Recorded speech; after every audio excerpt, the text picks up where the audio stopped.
আলহামদুলিল্লাহ, আল্লাহ দরবারে শুকর। আমাদের থেকে পবিত্র মাহে রমজান চলে যাচ্ছে। কি কতটুকু সবের অধিকারী হলাম আমরা কি ভেবে দেখেছি? কখন আমাদের দোয়া কবুল হয়?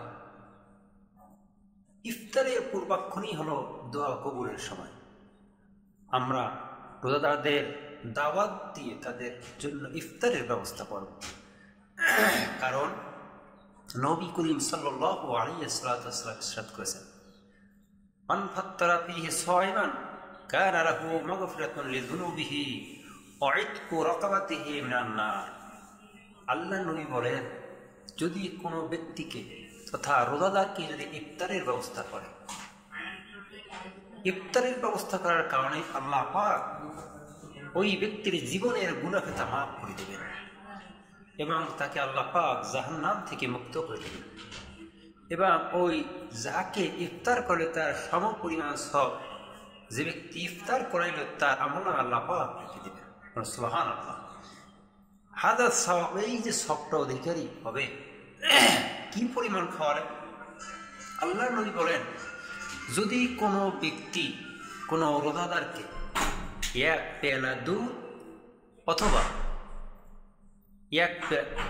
এক গ্লাস পানি অথবা একটি মাত্র খেজুর দিয়ে যদি কোনো ব্যক্তিকে ইফতার করায়, তাহলে আল্লাহ পাক এই সমপরিমাণ এই সব বলে দিবেন। আল্লাহর নবী বলেন, কোনো ব্যক্তিকে যদি পেট পূর্তি পরিমাণ করাইয়া খাওয়ায়, দুটা ইফতার করায়, আল্লাহ পাক ওই ব্যক্তিকে আল্লাহ নবী আমার হাউজে কাউসার থেকে তাকে পানি পান করাবে এবং কি সে জান্নাতে চলে যাবে, আর তখন কখনো তার পানির তৃষ্ণা লাগবে না। এই জন্য আমাদের ইফতারের ব্যবস্থা করতে হবে।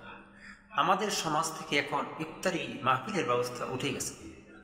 আগেকার দেখতাম আমাদের সমাজে ইফতারির ব্যবস্থা ছিল, বিভিন্ন গরিব মিসকিন বা হক্কানি ওলামা ইকরাম আলেমদেরকে ডেকে ডেকে রোজাদারদের ইফতারের ব্যবস্থা করা হতো।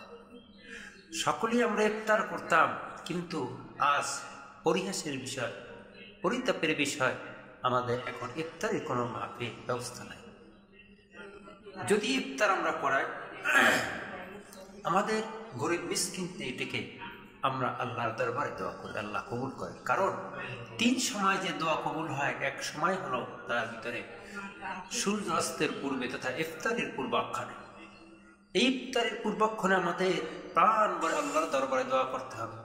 বিশেষ করে যারা পৃথিবী থেকে চলে গেছেন, তারা তাকিয়ে আছে যে আমার ছেলে মেয়ে, আমার আত্মীয় স্বজন আমাদের জন্য দোয়া করবে, কিন্তু আমরা সে দোয়া বাদ দিই।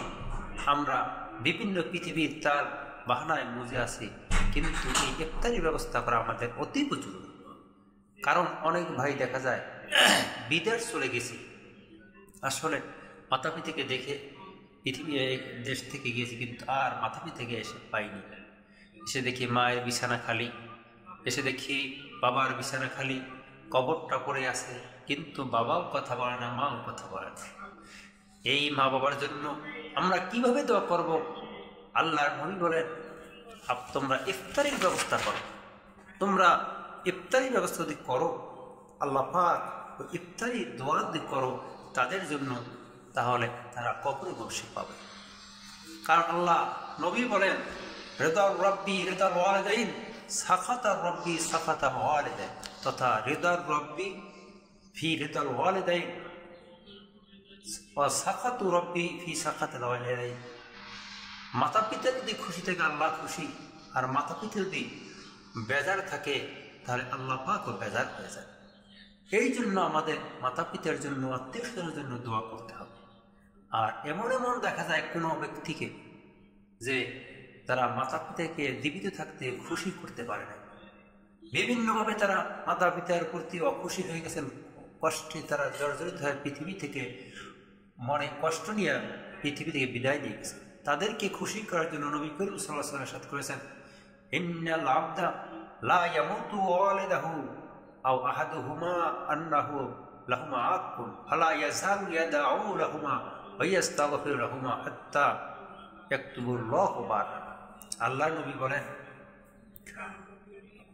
কোনো একজন ইন্তেকাল যদি করে, মাতা পিতার কোনো একজন যদি ইন্তেকাল করে, আর মাতা পিতাকে যদি অখুশি রেখে তথা যদি কোনো অবাধ্য সন্তান পিতামাতা ও তাদের কোনো একজনকে মাতা পিতার কোনো একজন ইন্তেকাল করে, তবে সে যেন সর্বদা তার মাতা পিতার জন্য দোয়া করে, মানে ইস্তেগফার করে, যতক্ষণ পর্যন্ত সে নেককার বলিয়া লিখিত হয়। মাতা পিতাকে খুশি করতে পারল না, কিন্তু সে অনবরত মাতা পিতার জন্য রব্বি রহমহুমা কামা রব্বায়ানি বলতে হবে। কিন্তু আমরা দোয়াও করলাম না, কিন্তু তারা অখুশি হয়ে রইল কবরে। তারা আমাদের বিপদ আপদ যে আছে এর থেকে আমাদের কোনো রেহাই হবে। আমরা মাতা পিতার জন্য দোয়া করব, তাদের জন্য প্রাণ খুলে দোয়া করব, আত্মীয় স্বজনদের দোয়া করব, কারণ কবরে যারা আছে তারা স্থানান্তরিত হয়েছে, তারা মরে নাই, তারা জীবিত। তাদের দোয়া জীবিত ব্যক্তিদের জন্য কাজে লাগে, আর জীবিত ব্যক্তিদের দোয়া তাদের জন্য কাজে লাগে। এই জন্য আমরা ইফতার মাহফিলের ব্যবস্থা করব, হক্কানি আলেম রোজাদারদেরকে, এতিম মিসকিনদেরকে আমরা ডাকবো, ডেকে তাদেরকে খাওয়ানোর ব্যবস্থা করবো, ইফতারির ব্যবস্থা করব। আমাদের সমাজ থেকে যে ইফতারির প্রচলনটা চলে গেছে, এটা আমরা যেন ফিরে আনি, এবং আমরা যেন মিলাদ করে নবীজির উপরে দরুদ পড়ে আমরা পালন করে দোয়া করে আল্লাহ পাক এই দোয়া কবুল করবেন। আমিন। আলহামদুলিল্লাহ রাব্বিল আলামিন।